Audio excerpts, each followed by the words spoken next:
At 9 o'clock at WWRR Scranton Wilkes-Barre. This is a Decades Artist Spotlight. Hey, this is Coons from John Cafferty and the Beaver Brown Band.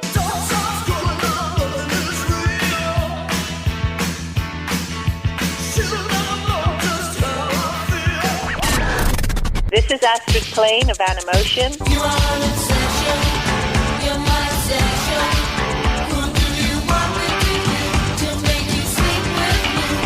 Hi, this is Dale Bozio. I'm from Missing Persons.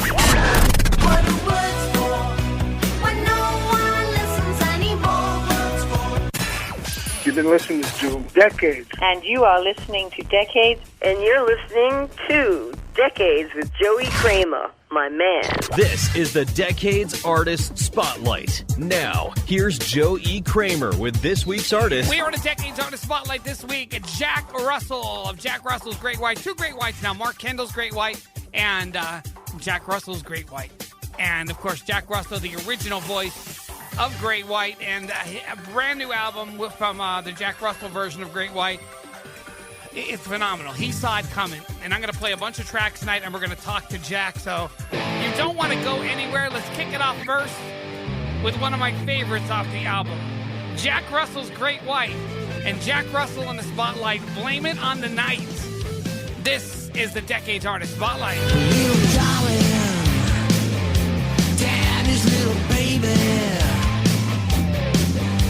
as innocent can be.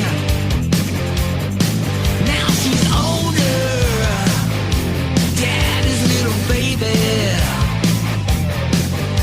old enough to feel his darkest desires. Don't say a word, it's our little secret. Don't tell a soul, it's just our secret. No one will believe you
is the Decades Artist Spotlight with Joe E. Kramer. This week's artist. It's another Decades Artist Spotlight. Tonight we welcome back to the show singer, songwriter, producer, and co-founder of the rock band Great White, now called Jack Russell's Great White, with a phenomenal new release.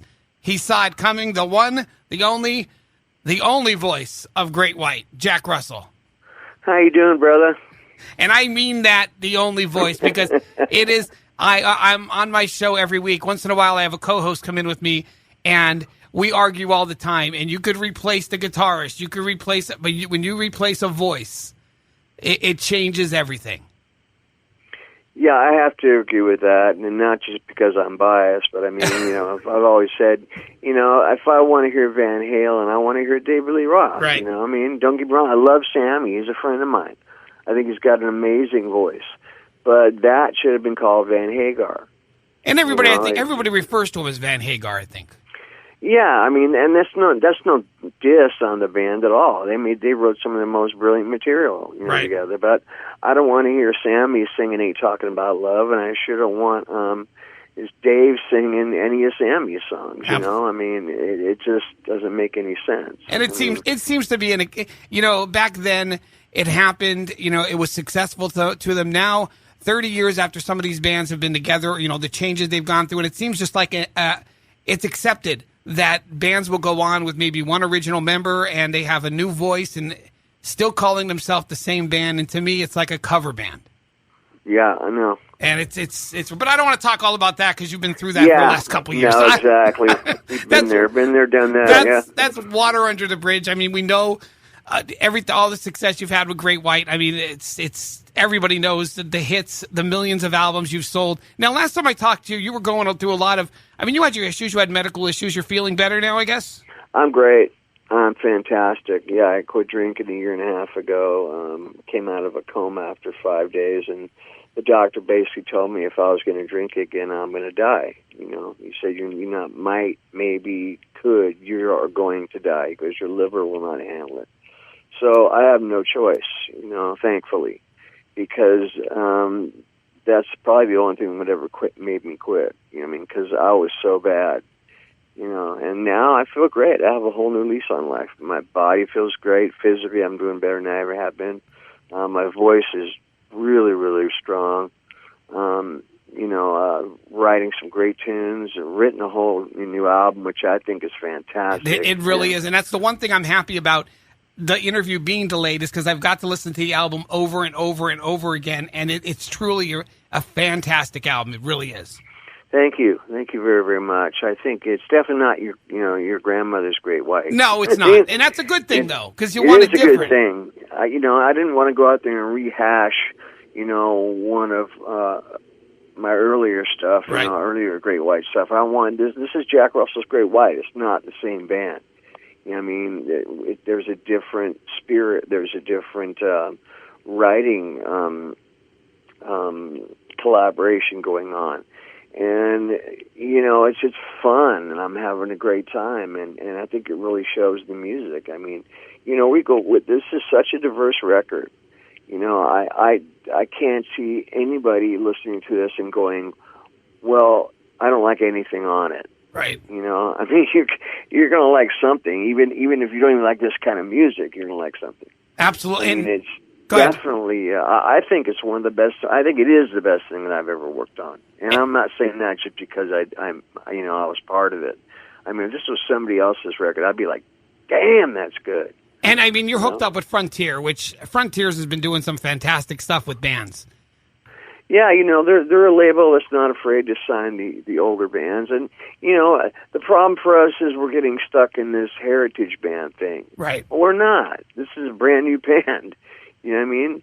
This is a brand new band. We're not a heritage act. We are a brand new band. These are brand new songs. They're modern, more modern sounding. They don't sound like, anything we've ever done before.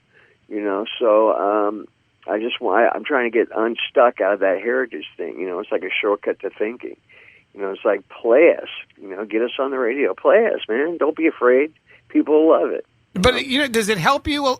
I mean, does it help you more by having Jack Russell's Great White more than just saying having a different name to a band or simply Jack Russell? Is that Great White on there? Does that help you a lot? Sure, it helps. Yeah, I mean, it helps in identifying people that may not know, what the singer's name was. They just know they love the voice and the songs, but they don't really know, Jack Russell, the casual fan, Like, some of the bands that I love, I couldn't tell you who the singer was or the bass player. Well, you know what I mean? Yeah, I know. So and there's a lot of people like that. People still, I hear people telling me, yeah, I went to see you play the other night, and there was just some other guys singing, so we left. And I said, that's it's a different band. I can't believe you haven't heard of this yet. You know what I mean? And talk about your band, because these aren't guys that just started playing. You got some legends in that band. Yeah, they're all veterans. I mean, Dickie Fleazar, the drummer, he played with Bruce Dickinson, and my bass player Dan Ignace played with Ronnie Montrose.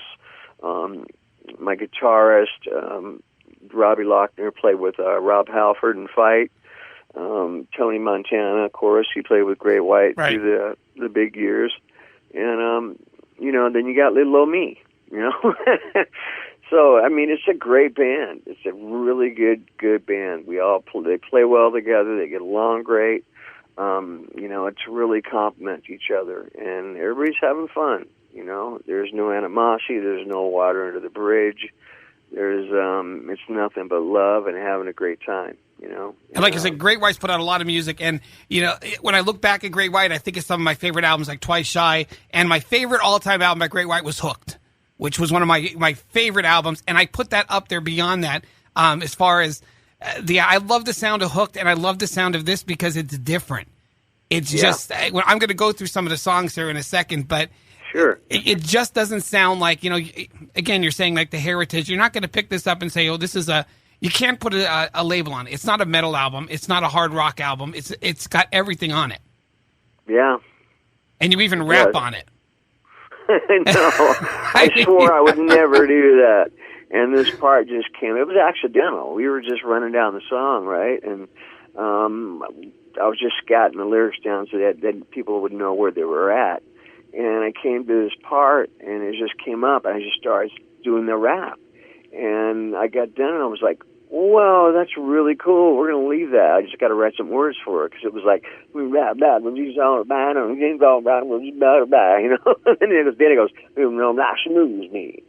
So I had to just write some words for it. But up until that, it was just a bunch of just scatting. But it was cool. I feel like that is cool. I really like it, which is so odd for me. And you obviously say it's your favorite album, but I've read a lot, and listening to it, it's sort of a biographical album.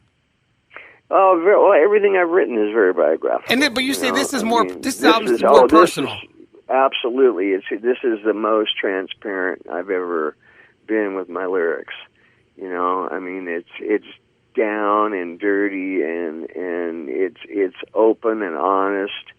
And, I talk about some serious things on this record, and then I talk about some wonderful things as well. I mean, it's got your good things in your life, love and warmth and happiness, and then it's got the darker side, my addictions and child abuse and molestation and things like that. And, those are things that we don't like to talk about, but they exist, and everything on this record I have personal knowledge of, and the abuse that was written about my wife's childhood, Blame It on the Night. Right, one of my favorite songs, by the way. Thank you. I've played that. That is the song that I've played the most since I've got the music from Frontier, and it's funny because when I played it this week, I had my co-host in with me, and I said, "I'm not even going to tell you who sings this song because I'm not even going to." And I played the song.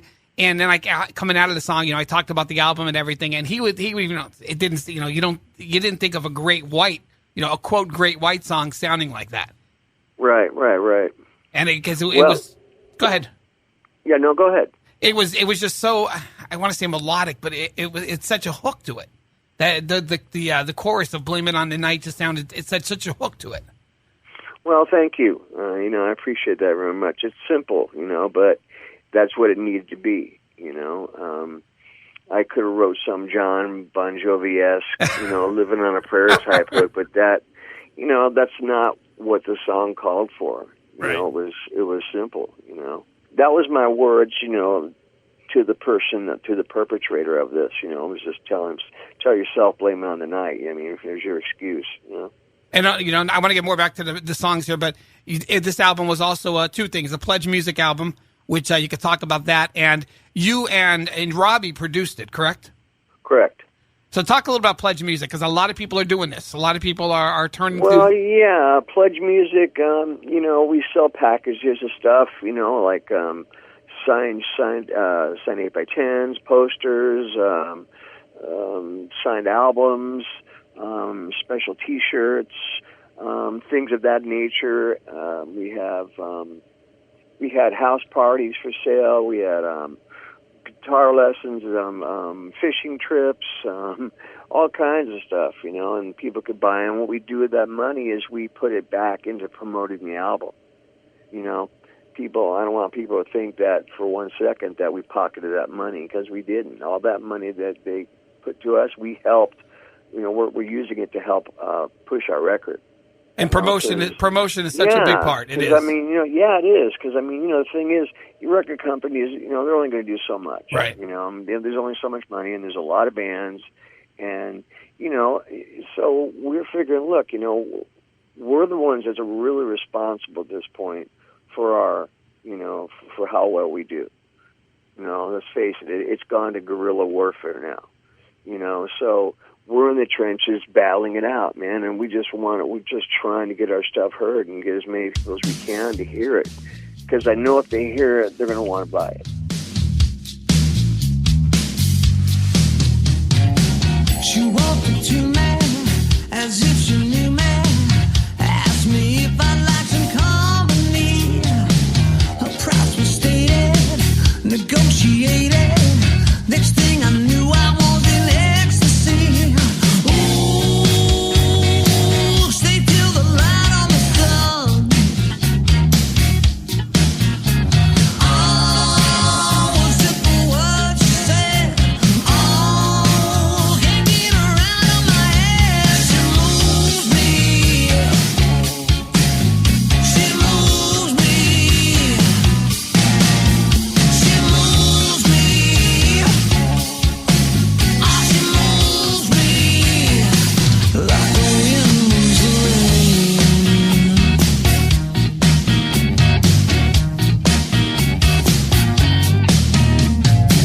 She stopped her singing.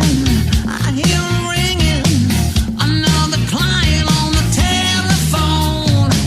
She says she loves me. Be thinking of me. Picks up the copies and I'm all alone. Ooh, gonna feel the light of the sun. Oh, bitten once, bitten twice. Oh, can't take my own advice. She moves me. She moves me. She moves me. Oh, she moves me like the wind moves the rain.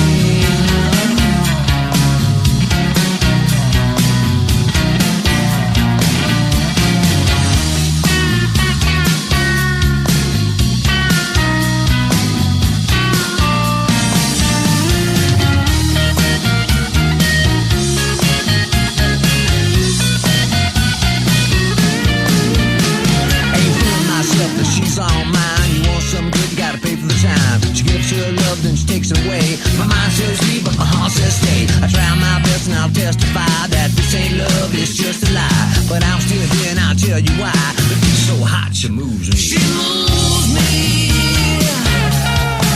Yes, she moves me. She moves me. Yeah, she moves me.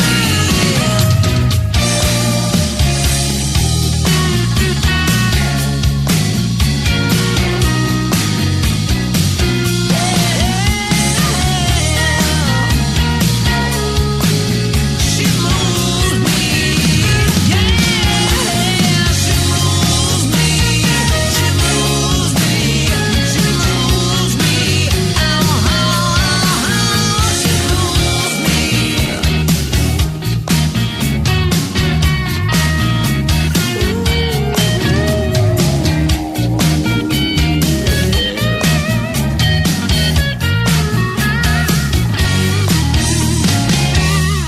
Decades Artist Spotlight continues. Now, here's Joe E. Kramer with this week's artist. We are on a Decades Artist Spotlight. Jack Russell of Jack Russell's Great White is with us, and She Moves Me is the song you just heard. You know, it sounds kind of like a Maroon 5, and we talked a little about that off the air when we were doing the interview, and it's different sounds. I mean, from Blame It on the Night to She Moves Me. Gonna play more off his brand new album, He Saw It Coming. And, of course, we're going to talk more with Jack Russell. It's the Decades Artist Spotlight, and we got more coming up next. Right here is Decades on Total Reach Radio, 105 The River. Hang on. This is the Decades Artist Spotlight. Northeast PA's 105 The River.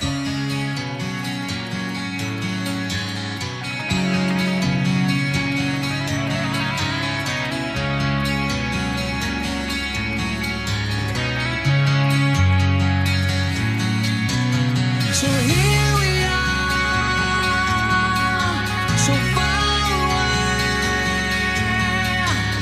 from the simple things of yesterday. Under the virtual cloud, we disconnect from life. The information highway, it controls our minds. Staring in the screens, spending our time. The world comes crashing down if we can't get online. Oh no, I just got unfriended for some Facebook crime. Another sign of the times, a world in overdrive. Another sign of the times, it's getting so much harder to unwind.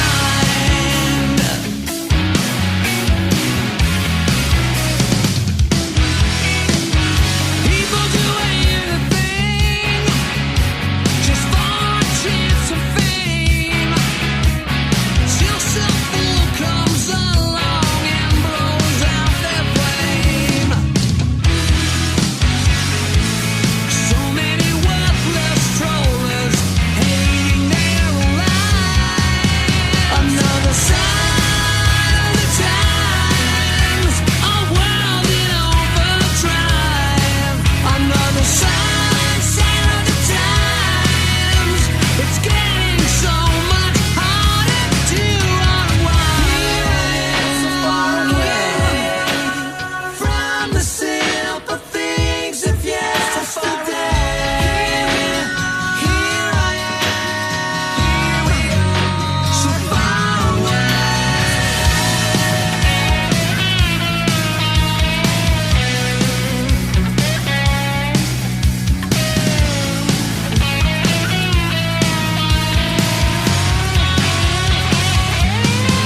Another sign of the times, a world in overdrive. Another sign of the times, it's getting so much harder. Another sign of the times, a world in overdrive. Another sign of the times, it's getting so much harder to unwind. To unwind. To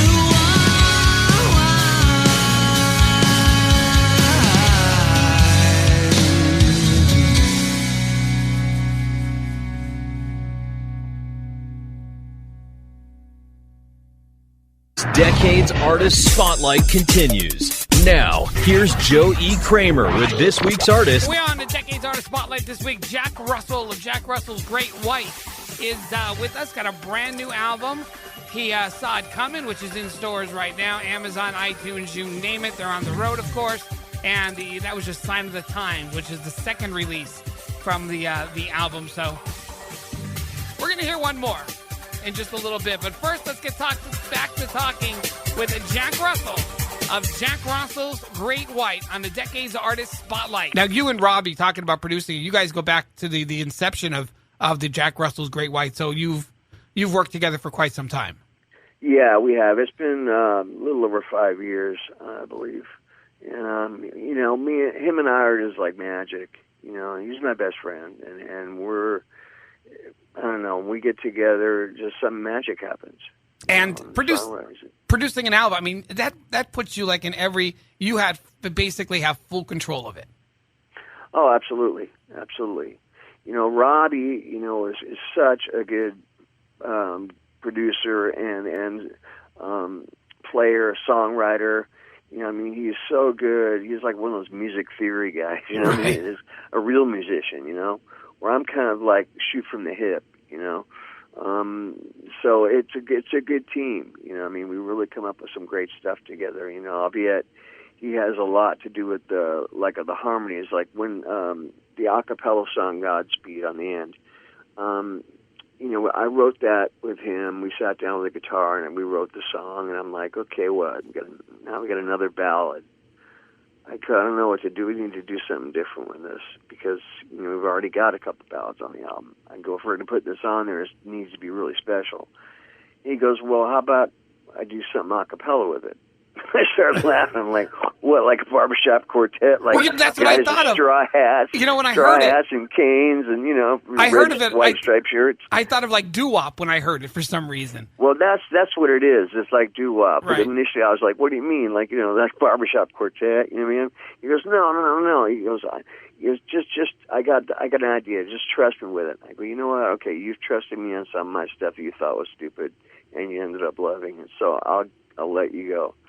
So he came back about a month later, and he goes, dude, I finished that song. I go, what song? He goes, Godspeed. Are you kidding me? He goes, no.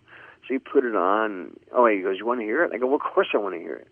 So he puts it on, and I'm listening to it, and I just start laughing. I'm just like, it's close to rolling on the floor and kicking my legs up laughing. And he's looking at me like I shot his dog, He goes, what's wrong? I go, there's nothing wrong, dude. This is amazing. It's like one of the most incredible things I've ever heard.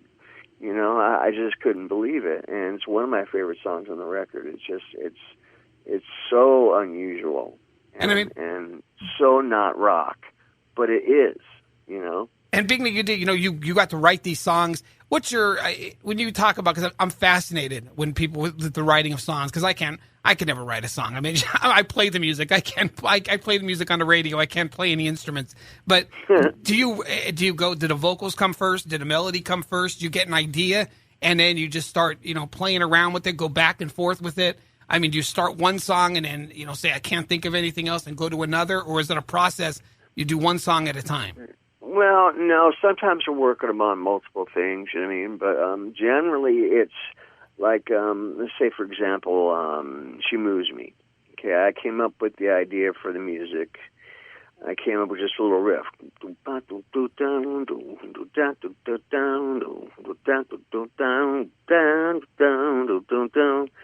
I told the bass, okay, play that. And then I told Robbie, I go, just think of really like Stonesy, dirty, sleazy bar, smoke filled, just guys sweating under the lights, and just think of that and come up with the guitar riff, which he did perfectly. And then I came up with melodies and lyrics, and then we finished it up. But it was a process, and all the little extra parts he added in, that he wanted, put in the percussion and all different stuff, and then it made it into a really cool track. That at first, he thought the idea, he was like, I don't know. I don't think I like it. I'm like, just trust me, man. Trust me. It's going to be great. So, that's one way it happens. And then there's the way where Rob will come up with an idea, and I'll put lyrics and words to it, or he'll come with an idea and put words to it, and I'll help him out. But it's always been a collaboration. We each put parts to it. So there's not like a song in here where one person's written the whole thing. It's a combination of spirits, which is great. It's like, my soul, his soul get together, and we put out something really emotional right. and cool. That's the best way I could describe it. No, and when you record, a lot of especially old school artists now, you have everything's digital, everything's computerized. A lot of artists are going back, analog recording studios. How do you? What's your preference? Do you like all the new technology, or do you like doing it old school? I like it, Because now you can record an album. All five of you could, all 4 or 5 people in a band could be in different parts of the country. Yeah, we don't do that. I mean, it just seems like you lose something. Yeah, you could. No, I wouldn't. I want everybody to be there in the same room working, and that's how we did it. I mean, we don't work from each other's houses, Skyping stuff, or right. or flying it from some MP3ing it. We just don't work that way. I want the band to be in the same room while they're playing. That's just my preference. I want it to be, at least playing together, looking at each other when they're putting the tracks down. And let's get to some of these songs here. Sign of the Times, a lead song, catchy as hell, this song to start the album off with. But again, it doesn't define the album because you start off with a real catchy song, and it's one of my favorites on the album. But if you listen to that and you think that's what you're going to hear, you're going to be, not disappointed, but you're going to be surprised. Yeah. No, it's definitely every song has its own heart. It has its own voice, and it's an album. It's an album experience. It's not just a bunch of songs. I mean, it's not a concept album either, but it's an album experience from front to the end. And She Moves Me, which you talked about a little before, you got the rap in it. You got like an island groove going on. And, I tell anybody, you want to hear Jack Russell rap? It's the first song on the album you want to listen to. Because I never thought I'd hear the day that you'd be rapping on a song. I never. No, I always swore that the only rapping I did was around Christmas time, And then you got But it just worked, It just worked. For some reason, it just worked, and when I started doing that, I went, you know what? I'm keeping that. I'm going to keep that part. I'm not going to be afraid. Because at first, man, I don't know what people will think. You know what? It's not about that. It's always been about what I think. Do I like it? Can I live with this? And that has always been the thing for me. I want to make sure that I like it. And that way, if nobody buys it, at least I have a record that I can like, And, you said you have personal songs. My Addiction, another song, that I really like, kind of like a bluesy romp, I guess I could describe it. I don't know how to describe some of the music on here, but My Addiction, another song, which you said a lot of this is, it's very personal to write and to perform. Yeah, absolutely. That song, hits me where I used to live. That's right. About, where I was. And it was a very dark place, and very alone and scary, at times. And I love the ballads, Anything for You. Thank you. I mean, that's just I'm always been a ballad guy. I love the rock. I love but I love the ballads, and Anything for You, gives it that you could still do the ballads all these years later. Thank you. And that song I think it's a beautiful song. I wrote that for my wife. And, sorry, I get really emotional when I think of that song. No, hey, it's a very emotional song, and you hear it, and it's not only emotional for you, but it could be emotional for everybody. Well, that was the idea. Because everybody, has that. I hope that everybody will experience that deep of a love as I have for my wife in their lifetime. I've been with my wife. I've been with for 21 years. We've been together since we've been 14. And I can't imagine going on a day without her. So things like that, I know exactly how you feel. Not everybody has that they can't imagine a day without them. And it's a shame because it's great when you find that. Yeah, it is. It's also scary, Absolutely. Especially when one of them, my wife's been sick for a while. So, it's I don't want to get into all that, but suffice it to say, it's a real song. I was crying when I wrote it, and I was crying when I sing it. Well, it's something a little bit happier he saw it coming, because if nobody knew better, they'd think it's Freddie Mercury. And I know everybody says that, and I think, oh, why are people? And I listen to it, and I'm thinking, oh my God, this sounds like Queen. It's great. It's Freddie Mercury. Thank you. Well, it just kind of happened. That song, like all songs, they just happen. I know it's not like we sit down and go, okay, let's write a song about this, or the song just took on a life of its own, and it went where it was supposed to go, and it ended up being about my life. So when I was a child, you know, I mean, I knew I was going to be a rock singer. You know, I knew it. And from my 6th birthday, I was given the Beatles' Help album. Before that, I wanted to be an archaeologist. And when my parents gave me that record, I put it on my little record player, and my whole world changed. It was like I had a vision, but it was bigger than that. It was, you know, this knowledge was imparted to me that my life was going to be as a professional musician. And, you know, I used to sit there at night, put my headphones on, and I'd be pretending like Steven Tyler was my friend, and we're talking on the phone. And there one day I'm sitting there talking on the phone to Steven Tyler. I'm like, oh, my God. You know, everything happened just the way I thought it was going to. And it was just so weird, you know. So that's what the album's about. He saw it coming. You know, that refers to me when I was a child, and that's why the cover is what it is. I designed that cover. I love the cover. know. I was going to get to that thing because Yeah. the album covers are lost arts now. You know, I know. people buy, especially the younger crowd. I shouldn't say these kids today, but they don't appreciate the artwork of an album, and No. it defines the album. I mean, I'm looking at it right now with the skull and the cow, and looking into the what do you call it? The crystal ball, yeah.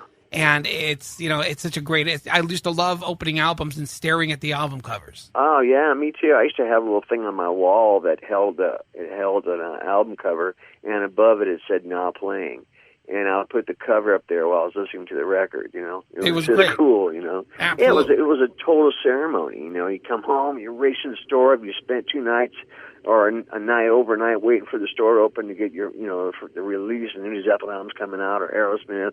You race into the store, you grab it, you race up to the cashier, throw him your money, you run out the store, hop on your bicycle, race home, get in your room, close the door, turn the black lights on, you know, and gingerly tear off the shrink wrap and, you know, pull it up, pull the sleeve out, and there see was if there's any no words greater on or anything, or, you know, if it's a double fold, and, you know, and you put the album on, you know, great, super, super gently set down the needle on it, and you sit back and just stare at the cover or read all the liner notes while you're listening to it. Yeah, it was a full experience back then. And know? no greater smell than vinyl. When you open up that vinyl and you get that smell. Huh?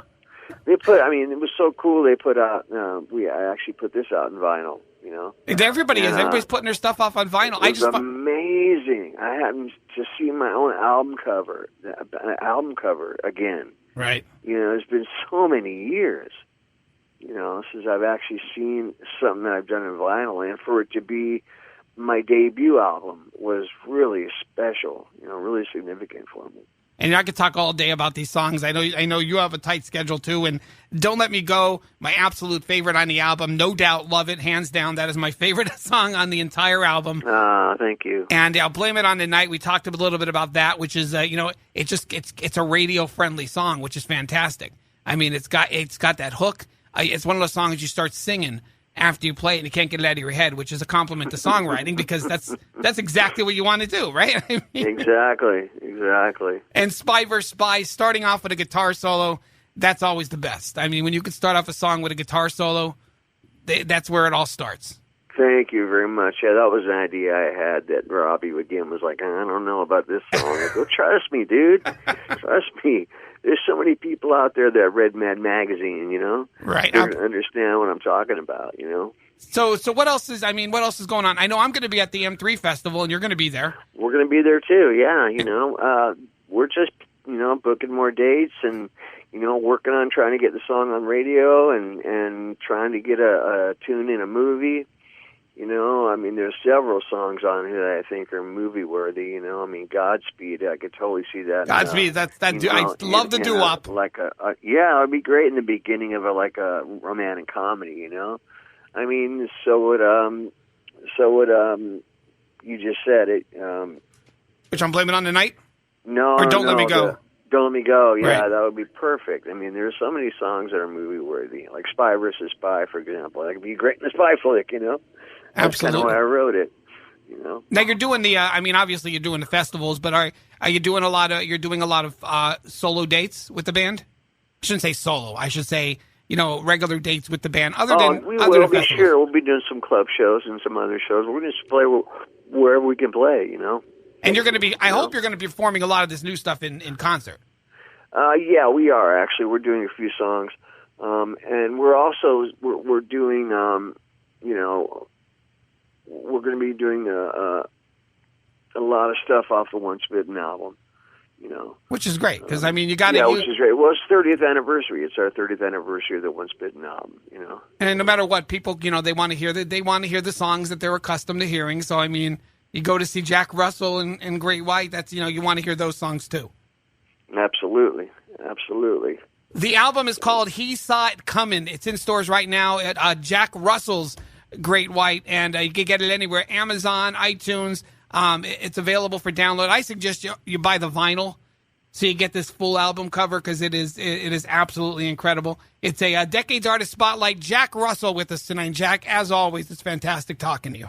Thank you. You too, my friend. I look forward to seeing M3, huh? Hey, this is Jack Russell from Jack Russell's Great White, and you're rocking with Decades of Joey Kramer.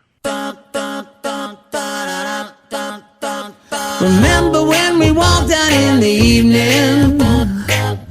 When we had when we had when we had when we had when we had when we had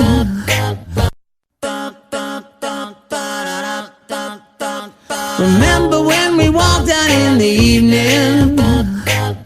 When we had our first kiss, I thought that I was dreaming. Oh, my heart was in bliss. I need you so much, I never let you go. I want you by my side, so baby, please don't say no. I need your love. I want your love. I breathe your love. Godspeed your love. Captivated by your smile, we look into each other's eyes. We can't be severed by the miles.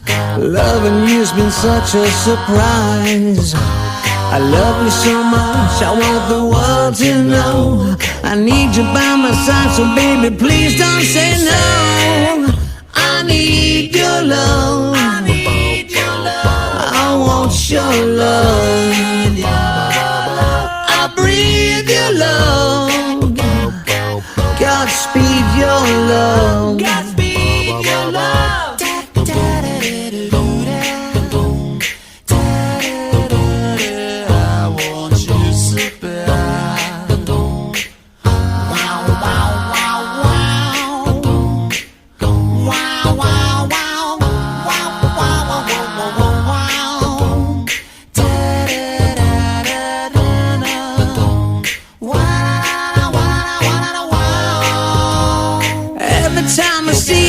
The first time again, something about the light in your eyes. If you ever leave me, my life it would end. I need your love. I need your love. I need your love. Godspeed your love.